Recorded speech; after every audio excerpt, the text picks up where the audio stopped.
Hello and welcome to the latest episode of the VSI Sporting Directors podcast with our friends at Omnisport.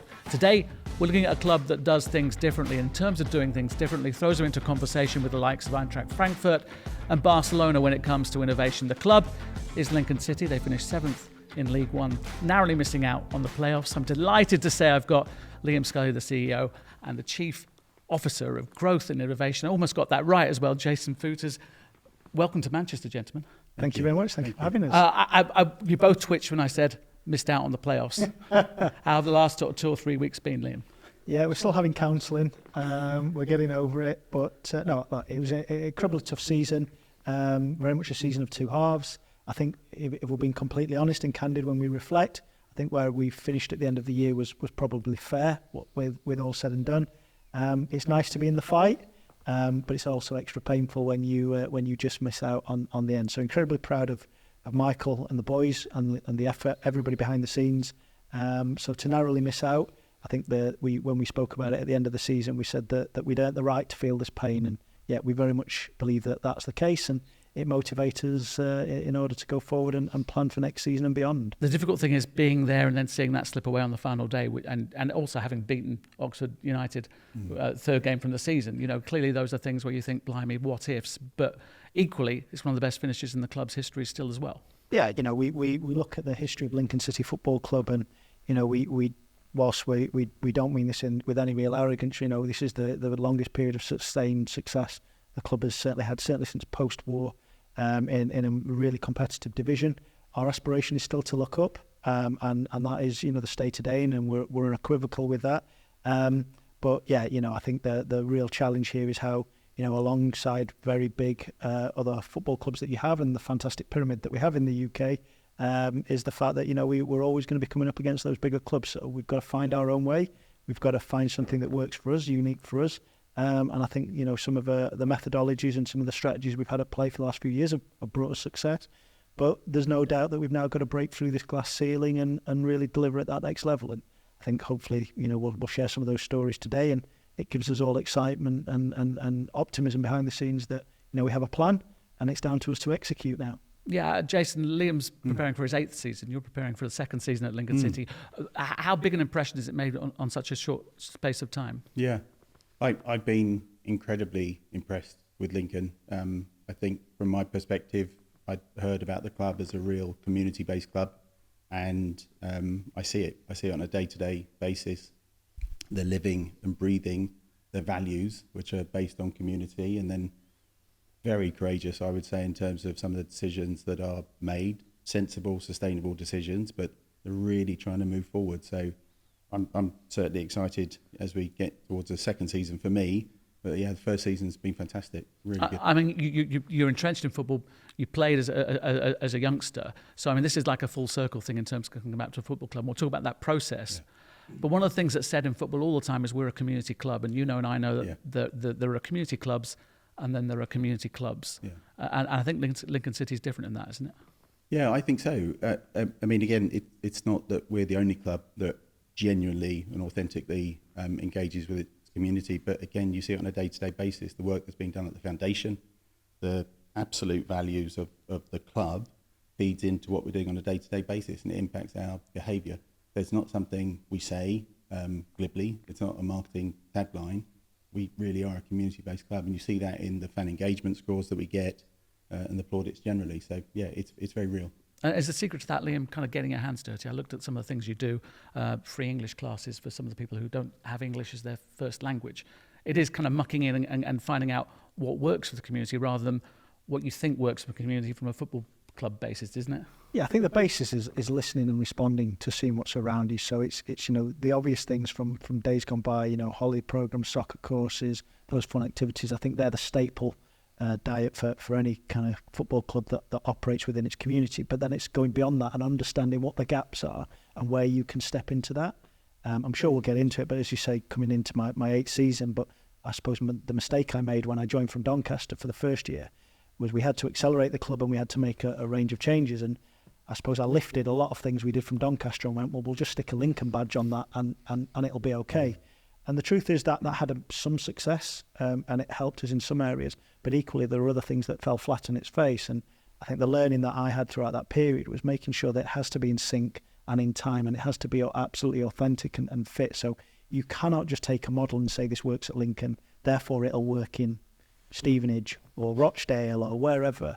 You have to genuinely listen, and you have to be in sync with your local community and what's important to them, what are the gaps, what areas can you work towards. And I think that's where I think the football club and the ownership from Lincoln City, whilst South Africa and USA based, they very much understand those values and are authentic in their actions and behaviours, because they allow us and they give us the space and the bandwidth and the mandate to actually be genuine and sincere with those actions. So yeah, I think it's very much, it starts with listening, and then it's action upon what you hear and making sure that you deliver towards that. Have you managed to get a kind of full understanding of what Lincoln City is about and how it relates to its fans over the 7 years you've been in, or is that constantly a learning process, do you think? I'm definitely learning. I'm adopted yellow belly now. I think they've let me in. I've earned my stripes just about by now. But yeah, there's definitely been learning and evolutions from that. And if you don't mind, I'll regale one quick tale. My first match day, as I'm walking around and seeing what's going on, and a fan taps me on the shoulder, and I think he overhears a conversation about slightly moving a car park or doing something, and his words to me was, "Oi, Scully, we might be crap, but this is my crap, and don't you forget that." And in fairness, it was said with a wry smile, but you do actually have to understand that, and you have to respect that football clubs. Lincoln City is 140 years old. It's a living beast. It's got history. It's got heritage. And the job within the exec, and us suits sometimes aren't the most popular within football club, but I think the job that we have to do is we have to be pioneers, we have to innovate, we have to move forward, because it's our job to push boundaries, but we have to do that sensitively and in sync with others. And sometimes that's about communication. So sometimes that's just communicating decisions, not just the what, but the why. But as long as you're kind of authentic in your principles, I tend to find that the fans will forgive you for most things, good, bad, or indifferent, as long as they can understand that you're trying to move their football club forward and you communicate that. And I think that's been probably one of the golden threads that's run through Lincoln City over the last 7 sporting seasons, going into the 8th. I mentioned innovation, and people that look at it, and I've read all the articles, Eintracht Frankfurt and Barcelona, those kind of knowledge hubs, and now Lincoln City gets kind of tagged on to the end of that. How did the journey start, Jason, in terms of Lincoln City and yourself? It all started with VSI, didn't it? VSI was a significant part of that journey, for sure. I mean, the way I think about it is the foundations of the club allow us to innovate. So that actually goes back many, many years. But certainly going on the VSI course allowed me, first of all, to meet Liam and spend time at the club. But then it really allowed us to understand what would we do as an organisation to build on that platform that would truly innovate. So go back to one of Liam's points previously of what we're doing at Lincoln wouldn't necessarily work at Shrewsbury or Eintracht Frankfurt or anywhere else for that matter. And same for other sports. I think there could be some level of sort of foundational technology or data or process, but I think, going back to your question, it has allowed us to really build in a way that's authentic for the club, an approach to innovation that we think will be sustainable. So we think it worked for us. It's early days, but we certainly feel good about that. And the approach to innovation, I think, taps into those values. So I'm not being too cryptic. It's humility. We are a humble club, and when you're thinking about, we have ambition, but when you're thinking about innovating, everyone knows the failure rates of businesses. So you have to have humility to actually accept, well, what we're doing here is not quite right. So we need to move in a slightly different direction. And if you don't have humility, you just keep going. And so that's where we think our approach to innovation is absolutely right for Lincoln. If other clubs want to build or learn from what we're doing, fantastic. We have no problem with that at all. But yeah, the foundations of the club create the values, and that's how we approach innovation. Just taking that back a few steps, because your business background is 25 years management and CEO and doing all those kind of roles. Yeah. It begs the question, we talk about football being a business. Is it really a business, or is it a kind of bag of spanners? People pretending to be businessmen, if you like. Well, no. So football is a business, and I would look at that mindset of is football just fundamentally different, or is sport fundamentally different? And if that's a tongue-in-cheek or a benign statement, I think it's absolutely fine. But I would challenge, well, I'm not sure that's true. And certainly if it becomes an excuse for failure or losing money, then no, I disagree with it entirely. And I think there's so many businesses out there outside of sport that are just fundamentally different to each other. And so I do think football clubs are different sports that are obviously somewhat unique. So no, I really push back on the idea that football is just so fundamentally different that it's the only way you can do it. And I think that's what we're actually trying to challenge that at the club. We're saying, you know what, we think there's a different route. You can still stay absolutely true to your values, but you can make money. And I would look at, if you ask the person in the street, is there money in football? It sort of depends on which club they follow as to what answer you get. If you ask Adidas, Nike, Sky, etc., is there money in football? It's like, yeah, there's a lot of money in football. And I think what we're doing is challenging that there's a way to innovate that for Lincoln City will just give us more opportunities to add value, create more revenue, and become sustainable. Is money the ultimate answer? And I asked that being an Ipswich Town fan that's now worried that money is the ultimate answer because we're now in the Premier League, the haves rather than the have-nots. And I'm conscious that I feel as though we've been taken from a family into shark-infested waters. Yeah, I think, it's maybe a poor analogy, but we often say at the football club that, that there are competitors around us that have a nuclear submarine and we've got a canoe and one paddle. But that doesn't mean that we can't have a go. And, I think money makes things easier. And there's no doubt there's a delta and there's a sweet spot within that, but ultimately we're in a talent-based industry that aims to come together to achieve outcomes. So you need to have a certain degree of talent, but the blend and how you bring that together on and off the field is incredibly important. So I think whilst you have to recognise the value and what of a pound and what that can bring, I equally think you have to spend that incredibly wisely. And again, another poor example, but almost like a computer game. I think at times you've got to learn to complete level 3 before you earn the right to step at level 4. What I do see in our industry is people coming in wanting to find quick wins, quick fixes, throwing money at things, and with all due respect, not completing level 1 and trying to play at level 10, and that doesn't quite work. So I think the industry is awash of that, and it's the marketplace. So we have to be respectful of that. You have to be cognizant of whatever field you are operating at. So our business is sport and is football, but that happens in every other industry. So I think it helps. Short answer, but yeah, you still have to have your own clear North Star, what you're aiming for, and then be true to your principles and live that every day. So to extend that kind of metaphor a little bit and talking about completing levels, when you're trying to do that and people are knocking on your door saying, I can do this and do that for you, you have to get very good about working out who you want to have a relationship with, which begs the question, why Jason and why Yes, and how did that kind of start work? Yeah, so a couple of things really. One of the things that we definitely want to encourage and cultivate is diversity of opinion and thought. And I think football is an industry, look, I've been in football all my working life, but we're very good at pretending that it's a dark art and that unless you come from it, unless you know it inside out, then you're a bit of an outsider. And we've wanted to test that theory for a while now. I know, and I knew Tony Faulkner and the guys at VSI, and we're talking to them. Some of it around academic theories, some of it around how how you pioneers, how you innovate, and was just very fortunate to be introduced to Jason. And we both took a leap of faith. We spoke to each other, and I think we got a reasonable, unless it tells me differently, got a reasonably good feeling about that, and just knew that there could be something there. And it was about initially when Jason came into Lincoln City, it was almost come and have a look.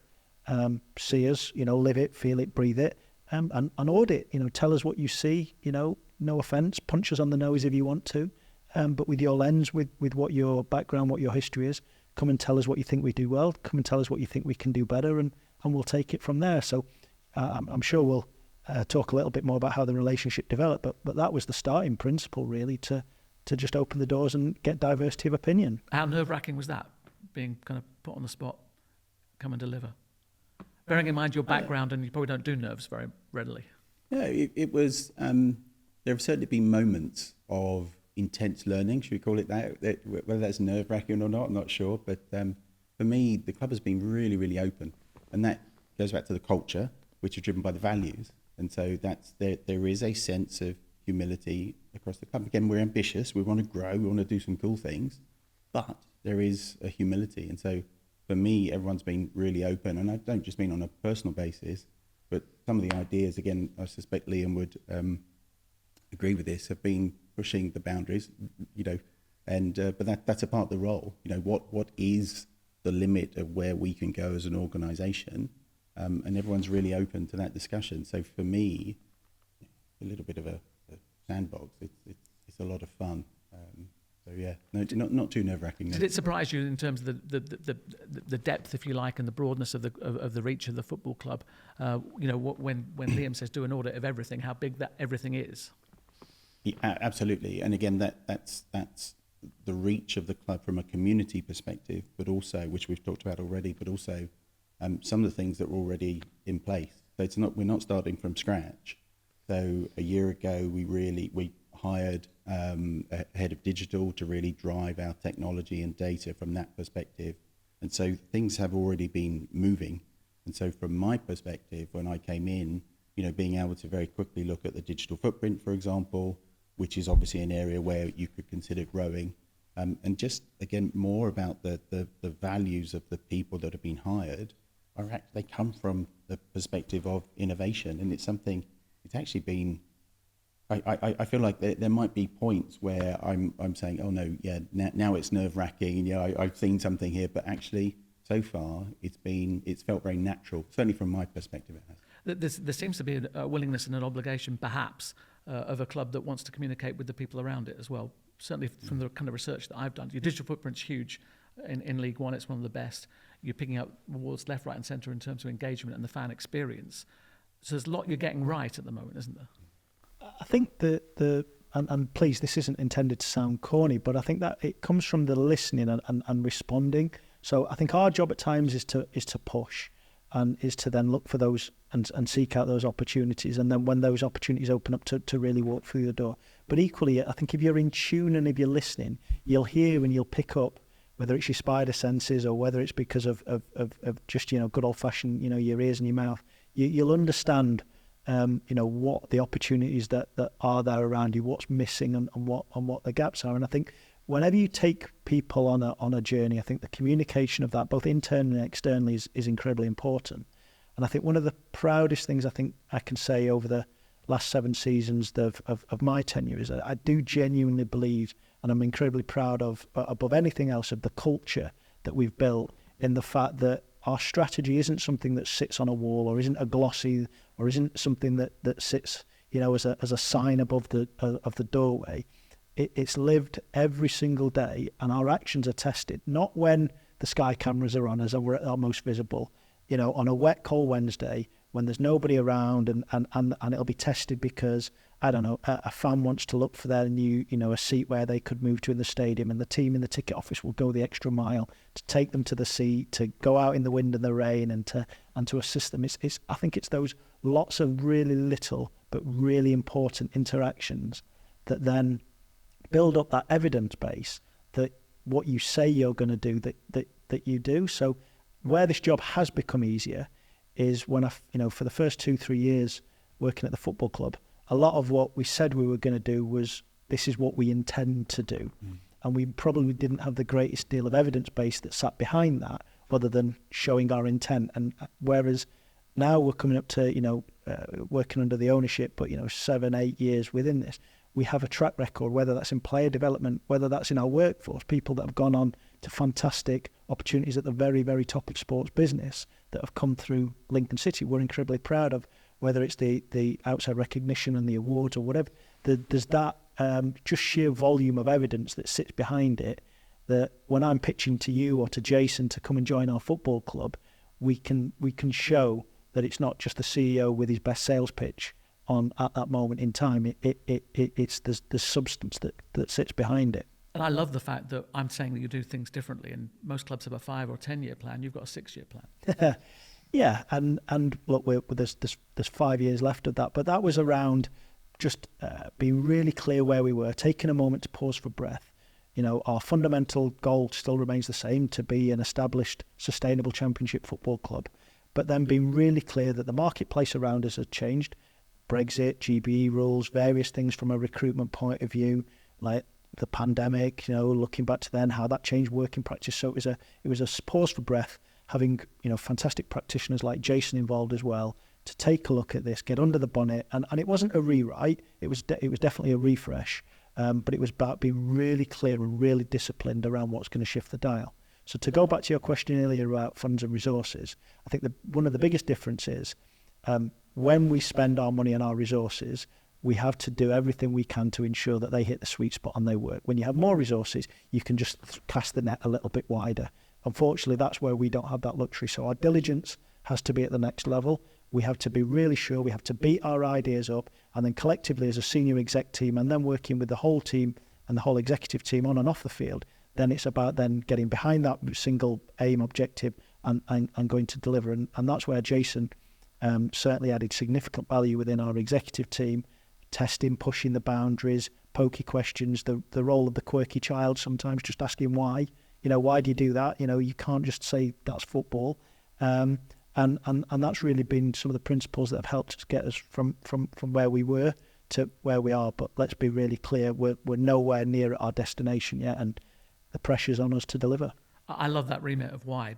So many football clubs that I've dealt with where no one asks the question why because it's rude or impolite or because other people pretend they know more. What's it like working on a daily basis knowing you have this huge wisdom and knowledge basis to tap into? You look at the directors, you look at the people who've invested in Lincoln City. It's a kind of who's who of the business world, and you think, wow, these are proper people with real ideas. Yeah, absolutely. So I love the question of why, and the idea of being a quirky child. That fits nicely with me. So the way I think about this is there are various stakeholders throughout the club: the directors, the investors, the senior executive team, the fans, the community, etc. And I see all of them as a source of input to what we need to do going forward, because they've created the foundation of the club as it is now. So from my perspective, it's an absolutely fantastic resource. And one example is that we do every year is our survey. And the feedback we get, first of all, the number of responses is extraordinary, and that's about that fan engagement and community interest in what we're doing. But that, along with what Liam just describes, allows us to understand what does everyone actually want us to do. So when you think of it from an innovation perspective, it's not just about us sitting around coming up with crazy ideas. It's actually about saying, right, what is it that's going to add value? So to one of your previous questions of, is it all about the money? Well, if you're adding value to all of your stakeholders, then it's not that the money will just happen and roll in, but actually, if you add enough value, it will sort itself out to some extent. And so going back to the fan survey, to me, one of the biggest challenges all sports organisations have is carbon footprint. And so that was one of those areas where we, like everyone else, has a challenge with the footprint. And the feedback we got from our surveys and just talking to the stakeholders was, okay, that would be a great problem to solve. We're not going to solve it all immediately, but in a way that's sustainable, truly engages with our community and our fans, and potentially allows other clubs, other sports, etc., to benefit from what we're doing. So from that perspective, that's really a combination of all of our stakeholders, going back to your point of directors, etc., creating a solution to a problem that we think will make a massive difference to the club, and then you go up to a higher level of sport, etc., globally. And potentially the idea being that you bring in innovation, you bring in ideas, and also give those people who have the ideas and the innovation the platform of a football club to try things out with. This goes back to the values and the value proposition of a football club. So on the very basic level, every other week we have 10,000 people who come in and they want to be entertained, fed, and then get them home safely. That's an amazing asset to so many businesses. And that's one of those areas. So, I mentioned before that we have made a 3-year commitment with a Swiss technology company to create technology to help our fans reduce their carbon footprint. Now, we'll be humble, we'll see, does it work? But for the technology company that we're working with, it was incredible to say that. We have 10,000 fans coming in every other week, And so we can act as a distribution channel for you as a technology company.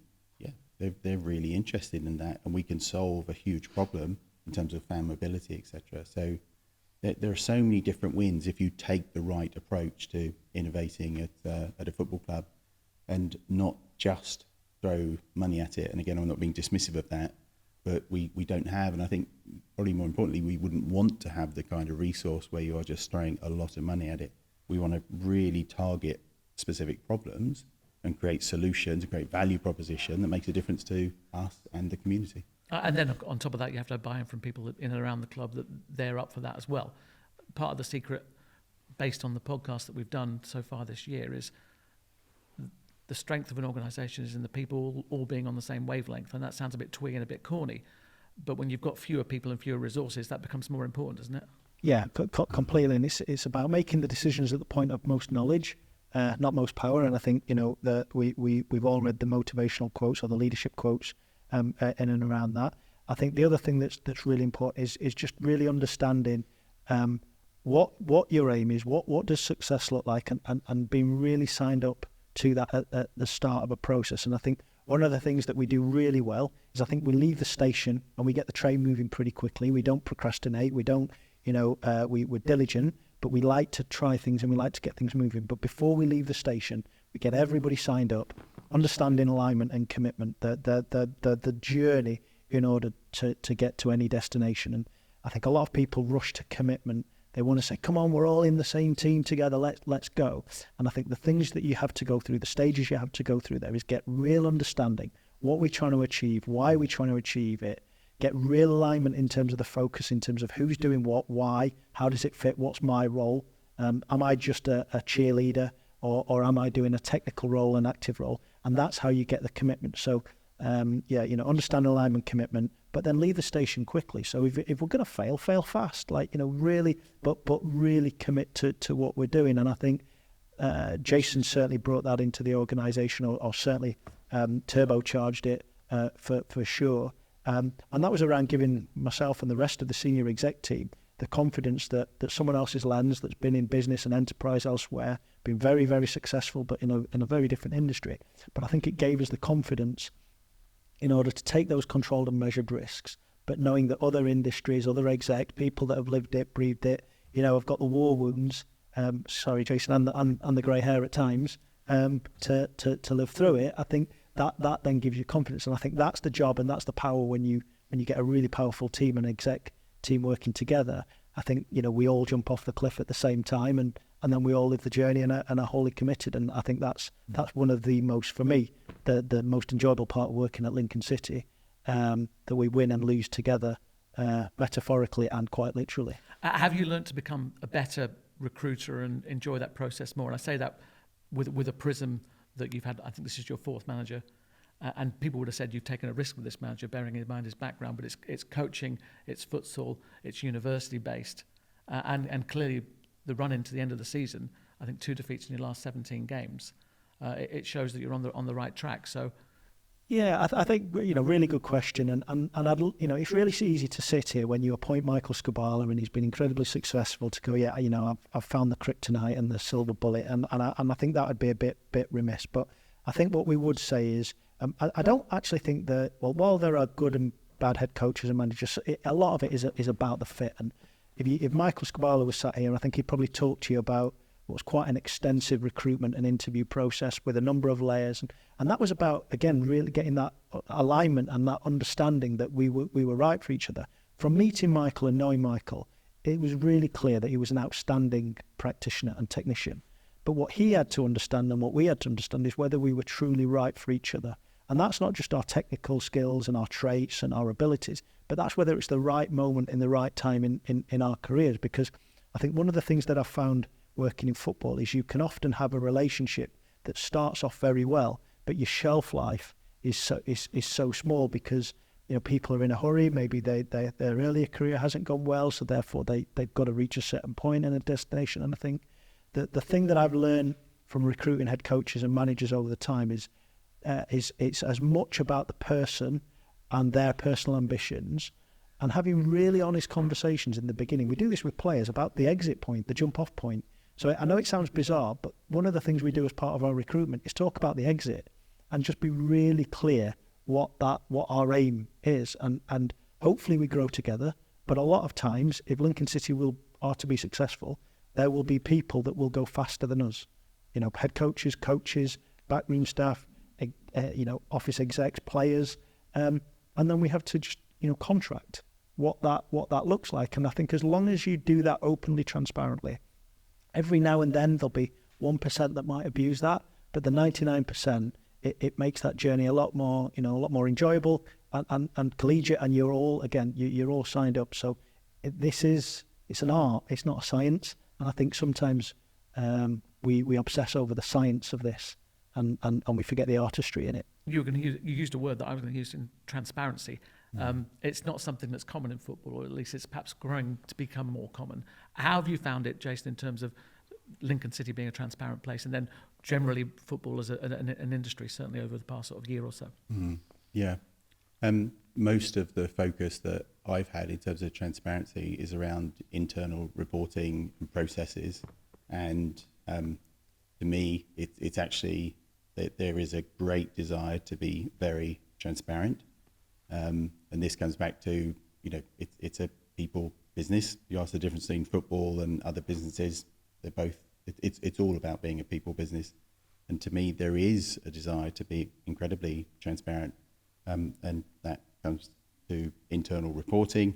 Obviously, there's the external reporting and reporting up to investors, but it's actually also just about the people being really, really open with each other and challenging each other. And from my perspective, I've really enjoyed it. And there's been no point where I've thought or got that sense that people are a little bit closed. Not at all. Does that extend to the wider kind of football family? Because there's a lot of suspicion. There's a lot of, we do things one way, we're not looking at another way of doing things. And I'm just wondering whether football has this transition of ideas, or whether that's a closed shop. Yeah, especially with growth and innovation in mind. Yeah, absolutely. I don't know yet, but I get a sense from the people that I've spoken to, generally through the VSI, for example, that there is a desire actually to grow. And a part of that is the acknowledgement that there needs to be more transparency. How that's going to play out in the coming years, I honestly don't know. If we as a club can add a value to that process, that discussion, we would love to do that. But I would also say, Liam, the execs, the investors have been brave to go down this path, and not every club should go down this path. And everyone at a football club, from my experience so far of other clubs as well, they're really busy. I mean, it's not that they're sitting there looking for things to do, or how can I innovate today? No, everyone is absolutely full on. So what I'm hoping is that where we can, certainly within the club, but actually in the broader football community, where we can help and add value and share ideas, we would love to do that. And if that creates any kind of efficiency within what they're doing on a day-to-day basis now, free up a little bit of resource somehow by maybe doing things a bit differently, so you can innovate more and change that cycle and that dynamic, fantastic. We would love to do that. It's certainly not about us being closed on any level at all. I don't know exactly how it will play out there. Give me an idea of your thought processes. Is there a big whiteboard that says on pitch, off pitch, fans, wider club, with ideas behind it and ticks and crosses? Not a whiteboard, it's technology, but it's a virtual board. Sorry. No. So one of the things that's been really comforting and exciting for me is that there is. It's very clearly that what we're doing already is on and off the pitch, right? So that's actually really important, and that's another area. There's so much focus, which I totally understand, about what happens on the pitch, that when we talk about innovation, it is both on and off the pitch. And I think from that perspective, it will help all sorts of clubs and individuals get much more interested in not just what we're doing, but what's happening at, you mentioned a couple of clubs, Bath, Eintracht Frankfurt, etc. So the process itself, to go back to your question, actually, it goes back to so many of the things we've talked about. It's about understanding our values as a club. What problems do we think we can solve as a club, Lincoln City in EFL League One right now, as opposed to what might we aspire to be, or what might others want us to be. And so to me, it's actually about having that open dialogue internally to understand what are the problems that we can actually solve in a relatively short time frame in a way that fits our values. And going back to the points of, if we're going to fail quickly, fail cheaply, and then go to the next problem, the next problem, the next problem, and eventually, you'll have solved a lot of the challenges. And that, to your question, that process is an internal process of discussion trapped in technology. And it's more than just green solutions. So you mentioned carbon footprint. Yeah. It's a lot wider and broader than that, though, isn't it? Yeah, absolutely. Yeah, we wanted to start there because we felt it's such a significant problem. So, and this is the same for most clubs, approximately 70% of our carbon footprint comes from fan travel to and from away games. So the very reason we exist as an organisation and a club is creating this carbon footprint. And there's a desire, not just within the club, but obviously at the society level, but within our fans to actually solve that problem. So we felt that we would get more momentum and show, real results by starting and trying to create inroads into that part of our problem or our challenge.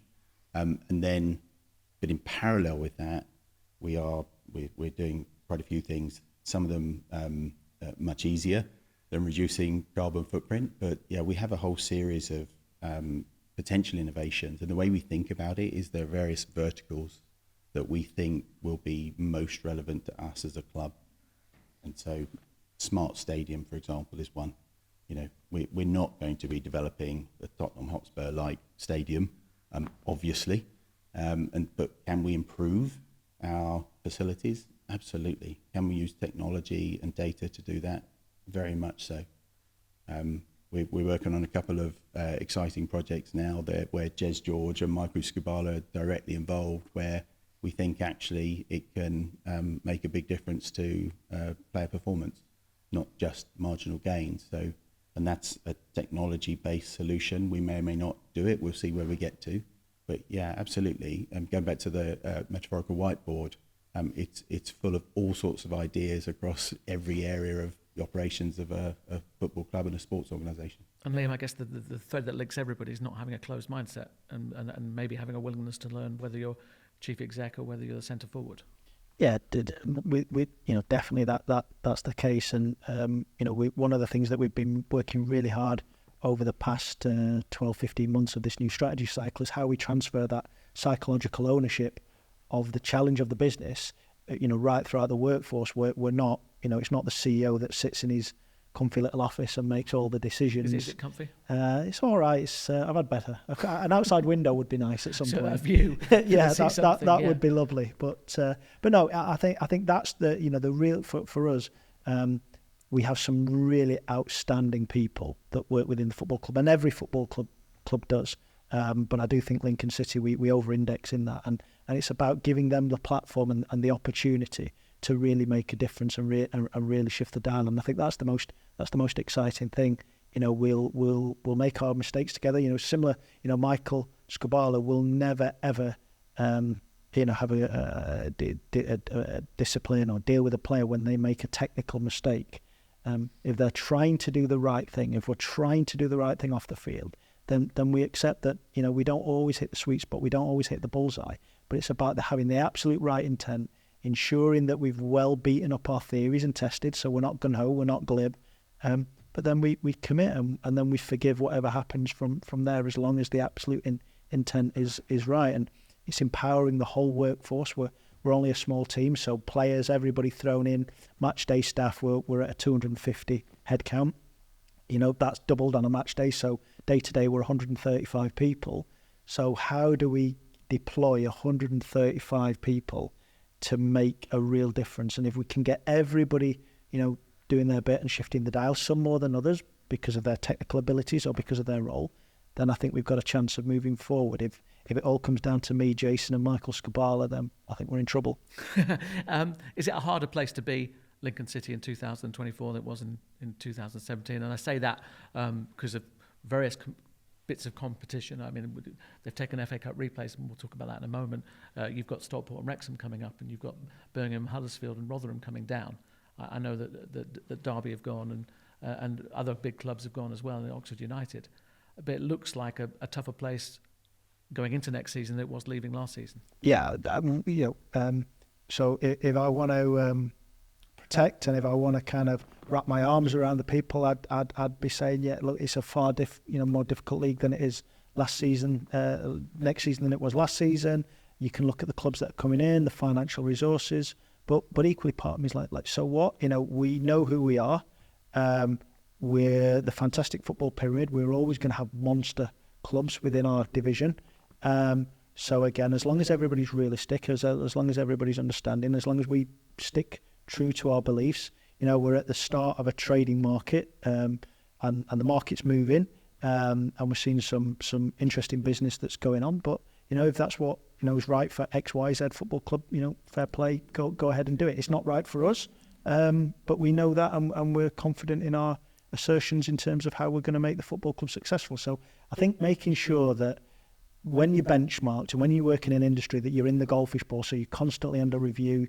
The yellow tape on Sky Sports News tells you how well you're doing and how well you're not. I think sometimes the biggest mistake you can make is either getting mission drift or being sucked into something. And the biggest mistake I made and we made at Lincoln City Football Club was the year that we missed out, Blackpool in the playoff finals. The year after, the truth is, nothing against the players that we brought in, but we just made a mess of recruitment that summer. And that's because we abandoned who we were. We'd lost Brennan Johnson, we'd lost Morgan Rogers, Alex Palmer, and we tried to replace them in certain different ways. And we'd recruited from the bottom of the list above rather than the top of our list. And I know that's a very simple analogy, but that was the one moment that shook us, and we realised that we'd lost our identity. And we'd only lost our identity for 3 months, but some of those mistakes we made, we had to live for 3 years. And that's the difference when you're a smaller football club. Your sweet spot, you don't have the opportunity to be forgiven as much, because a financial mistake, you have to play your way through it. You can't just write a check and move on. So I think being really clear who we are has been the learning that has come out over the past few years, because whilst we've had some good times, and we were the fastest growing football club in the UK for a number of years, and we hit a certain glass ceiling. The thing that bumped us and spooked us the most was how quickly we got it so wrong, and then the remnants of that and the legacy of that we had to live for 12, 24, 36 months at some times. And I'm not looking to put words in your mouth or make unnecessary headlines, but you could be looking at a pre-season where you set a club record in terms of a fee coming for a player. You've got people and players that other clubs want. That's potentially what we're looking at, isn't it? Yeah, and what we have to do with Lincoln City is we have various different builds that are going on at different parts of the football club, and for us to be successful, we need each to peak at the right time. But as part of getting to that next stage, we will have to trade, and we have to pick the right moments to trade, not just for the football club, but for our people. Like if we are genuine and sincere in saying that we want to develop people, then it's a two-way relationship. So it's picking the right moment, both for the athlete, the player, to trade when it's right for them, not just the football club. And if it's right for us but wrong for them, then it's wrong, and vice versa. And it's just being, it's just making sure that what we do is we have a real clear end goal in mind. It's not, it's not linear. It's not just a one direction. There'll have to be bumps on the road as well. But I think as long as we remain true to those principles that are well beaten up, well tested, I'm confident in the medium term we will get it right. The fans want it tomorrow. We want it tomorrow. But the reality is we will have to build in order to achieve, whereas some others will be able to have that success a little bit quicker. Your fans are properly passionate. I know a couple who live in Manchester, and they're absolutely, they're at every home game, they're at every away game, and I know every football fan is passionate, but to be a Lincoln City fan living in Manchester and going, you have to have a certain passion, and I think you're lucky that you have got a fan base that understands you, but that's also been grown over the time that you've been at Lincoln. Yeah, you had 2,500 in, I think, the first season that you were there. 9 years ago, you finished 13th in League One. And now you're talking about hopefully being an established championship club. It's come a long way in a very short time. Yeah, and it's nice to be reminded that it's a short time, because sometimes, the grey hairs, and you look back at the photos from when I joined in 2017 and you think, God, I had certainly were a bit fresher faced back in those days. But yeah, you're absolutely right. Well, I'll give you some hard stats and data. 22% of our fans, our most regular fans, travel for more than an hour and a half to come and see our home games. We're a rural county, but we have to understand that there's nearly a quarter of our most loyal fans that are making a significant commitment, personal time and effort. We've got fans in Ayr, season ticket holders in Ayr, Edinburgh, Plymouth, that are driving past a lot of football clubs in order to come and support us. And there are some things that we have to be cognizant and aware of, so we have to reciprocate and respect that loyalty, that dedication. But equally, there are opportunities. So again, without sounding like a commercial suit here, they behave like day trippers. They're coming into the city of Lincoln. We have to think about their parking. We have to think about their carbon footprint. We have to think about what their behaviour is going to be like compared to those fans that are maybe taking a 15 or 20 minute commute in order to get to the game. But I think the cup runs and the building of this football club, what it's enabled us to do is as the fan base has grown, it's enabled to really build a connection. I've got two moments of real pride from 7-8 years at the football club, and you're going to think I'm bonkers when I say this. One is the first day that we brought Michael Appleton to the stadium. We lost 6-0 to Oxford, and at 6-0 down, the fans were standing up, singing, getting behind the team, and just showing us that they supported the players. They were predominantly let's be clear, they were supporting the players who were going through a tough time. And the other one, very similarly, we conceded the second goal against Portsmouth on the last game of the season. It effectively, made it really clear that we weren't going to be in the playoffs.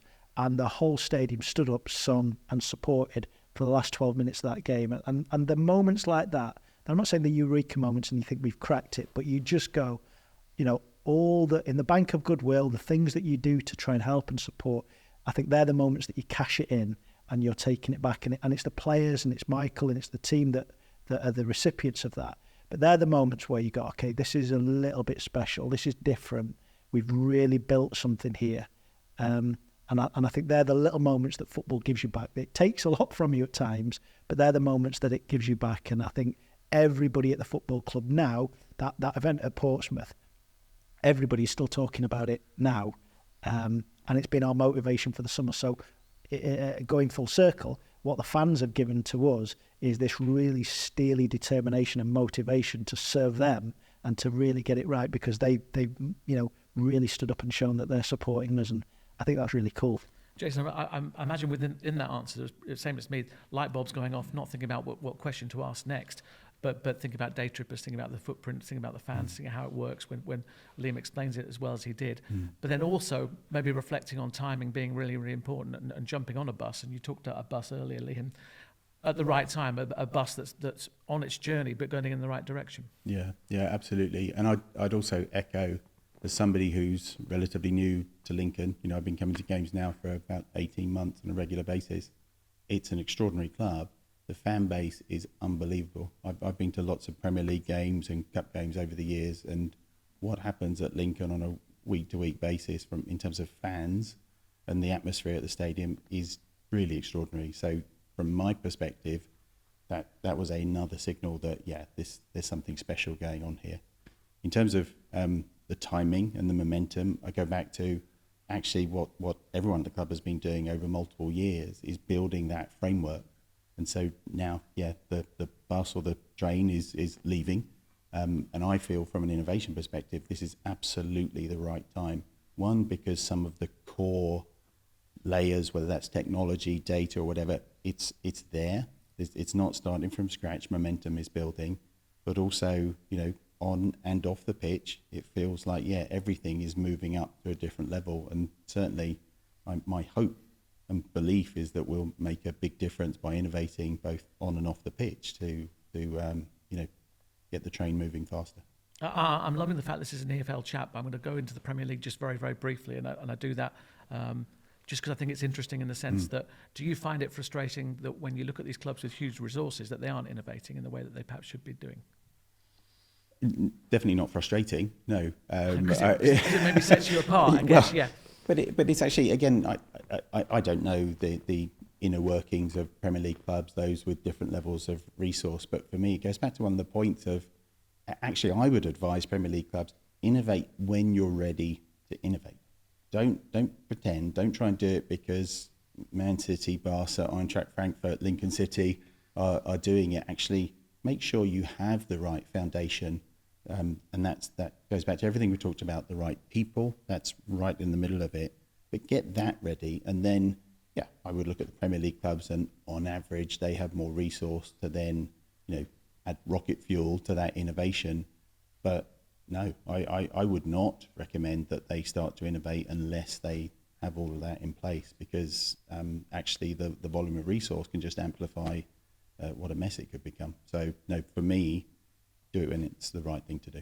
Liam, I want to hit you with a question I gave to Jason a little bit earlier about the transition of ideas between EFL clubs. I mean, you're chair of the EFL Trust, so you're in dialogue with your peers all the time on different issues. I know you've got a meeting this afternoon as well. Is there a transition, a discussion of ideas, or are people very closed and silo-driven? Yeah, no, here's the unfiltered truth. We would, kick our grannies for a win on Saturday at 3 p.m. But after 3 and 5 p.m, we're reasonably collegiate and we want to work together. We look at collective buying agreements. We look at ways of reducing outflow. We would look at more, ways of kind of planning. But we are all very, very different. I think the one opportunity that the Premier League has as an entity versus the EFL is the Premier League has 20 members. Trying to corral 72 members when you have clubs here there from the size, no disrespect, from clubs the size of Leeds to maybe Barrow, it shows you the diversity that we have in the 72 EFL clubs. But that's what makes it absolutely fantastic. I think Lincoln City are a mid-ranking EFL team when you look at various different measures, and our job is to over-index in that framework. But I think the football community is a beautiful and is a wonderful place. You only have to see that when there are moments of adversity, how well it comes together. And look, the fact that so few clubs have gone bust, and the fact that, whether it's shaking buckets or however, there are so many fantastic stories of how and why football clubs are still surviving. The level of resilience in football and probably professional sport is for me is like no other. So I do think the industry needs and should be given credit for its attempts to work together. It's just the fact that it's always funny because we shake each other's hand in the boardroom just before going out and say all the best, but you never mean it. So it's just that those 2 or 3 hours on a Saturday or a Tuesday night where we compete. But broadly, I think we're pretty collective and we want to work together. The intent's certainly there. Maybe if not always the bandwidth and the ability to do so. Have your eyes been opened up to innovation by virtue of your experience and the relationship you have with Jason? Yeah, absolutely. Let's, without making this really corny and awkward, let's be really clear. Jason is an outstanding practitioner that we're very lucky to have at Lincoln City Football Club. We thankfully tweaked and piqued his interest. But the whole journey through working with Tony Faulkner and the team at VSI, right through to recruiting Jason, having him on board as a kind of free consultant, I guess, for some time, and then moving that into a more permanent role and what that could be. I think the whole journey that we've been on has just been a fascinating and a really enjoyable one. It's not been easy. There's been some difficult questions asked, so I don't want to sit here and pretend that, this has just been success story after success story. It's not. We've had to look ourselves in the mirror. We've had to ask some questions. We've gone down a few rabbit holes. But I'd like to think that when we look back on this in 5 and 10 years' time, our catalogue of successes and what we'll have achieved will certainly stand up to scrutiny and will prove to have been the right thing. But we're at a really bold point because, again, going back to where we're at right now, this is a statement of intent. We've not delivered yet. We've delivered in a lot of areas, but in this area, we're only really just walking through the door. So, yeah, I think the only thing that will be the real judge of us is time and our success record. So I can stand here and sell to you all I want, but ultimately our results and our outcomes will be the decision maker around whether we're successful or not. But it's certainly been enjoyable working with Jason up until this point. But we're only at the very, very start of the journey. Yeah, that probably answered the question I'm about to ask you, which is your presentation was Lincoln 3.0. Where are we at in terms of that journey? And we've used loads of journey metaphors throughout all this. Yeah, definitely at the beginning. And when I look over, the remainder of the 6-year plan, so the next 2 to 5 years, I think there will be so much more value added to our stakeholders across the board. I think fans will have a better experience when they come in, and they're already having a great experience now. I think it will be done sustainably on economic levels and from an environmental perspective. And I actually think the club as a whole will find the entire journey on and off the pitch, so everything we're doing, not just innovation, I think it'll be a really exciting journey. And I'm intrigued. I mean, Liam knows some of my sort of personal, professional aims for the club, which will remain between the two of us for now. But, I'm intrigued to see where we get to. And but I think it will be exciting. And I really would love to see us influence others in a positive way. And if we can help other clubs step up, whether it's in football or other sports, that would be a great satisfaction. You used the word humble at the very start of our chat, and I think it's quite humbling to be the first growth and innovation officer at a football club that has a 140-year history. It's the first in English football as well. 5 years down the line to take us to the end of that 6-year plan, will we see peers at other football clubs, do you think? Is that inevitable? I would be really surprised if there aren't many, regardless of the actual title, many with versions of what we're doing at Lincoln across not just football, not just the EFL, but across all sorts of sports globally. I think on some level, again, going back to the list of companies, Barca, Eintracht Frankfurt, etc., I think there's just so much excitement and potential excitement being creative. But I would also say, I think there's no choice, really. I think clubs have to innovate to improve the sustainability of sport as a whole, again, economically and environmentally. And so, to me, the options here are to ask people who are absolutely full today to just add a little bit and do a little bit of innovation, which means it's not an authentic initiative within the organisation, or to create teams of people, and that could be one or many, who are really focused on innovating the entire organisation, again, on and off the field. So maybe a long-winded response, but I absolutely expect it to happen, and at the C level as well. So I don't think it's going to be a hobby. It's not going to be a lifestyle element of somebody's job. It's actually going to be a focused investment for clubs, regardless of title, regardless of level, to truly move the dial for each club. From a football perspective, they always talk about the importance of a pre-season for a player that's arrived mid-season, going into his first full season. Yeah. From your point of view, is the pre-season this chance to really chat to people and find out what's going on when there isn't those games going on? Is this pre-season going to be really important going forward? Yeah, absolutely. I have had the benefit of being involved in the club for 18 months. So not as much as I am now, of course, because it's full time. But it's been fascinating to actually work through pre-season and seeing what happens at a club just on a day-to-day basis, which I haven't been exposed to. I'm rapidly learning, to use a US term, I'm sipping from a fire hose in terms of my own knowledge building. And so, yeah, it's been fantastic, and hopefully I'll get the same benefits that the athletes get and the footballers get during pre-season of actually becoming fitter, stronger, and ready to innovate going forward. Liam, final question to you. How excited are you about the season to come? Not just from an innovation and growth perspective, but you look as though you've got the spark back in your eyes, maybe after a kick to the guts towards the end of the season. Most definitely. I think we live in our industry is just a fantastic industry. We can bring so much joy and enjoyment to people. So, yeah, I think, it's going to be a tough summer. We know that. We know it's a difficult marketplace, but I think that only makes the determination stronger.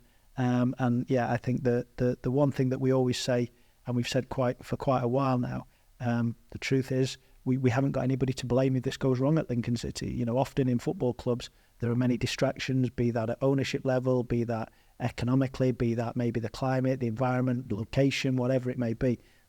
What we have done is we've given ourselves a real stable platform. So the pressure is, it's on us to deliver, and we know that. but that also makes you wake up every morning really excited that you know you can make a difference. And fundamentally, as I project and look forward to the season ahead, but with making sure that we're well grounded and really anchored in sticking to our principles. Brilliant, gentlemen. Thank you ever so much. I'm mindful we've talked about carbon footprint and we've got you both up to Manchester, so I'm really delighted with that, but worried about VSI's carbon footprints. We'll have to look to address that, maybe have a chat going forward, Jason, about that.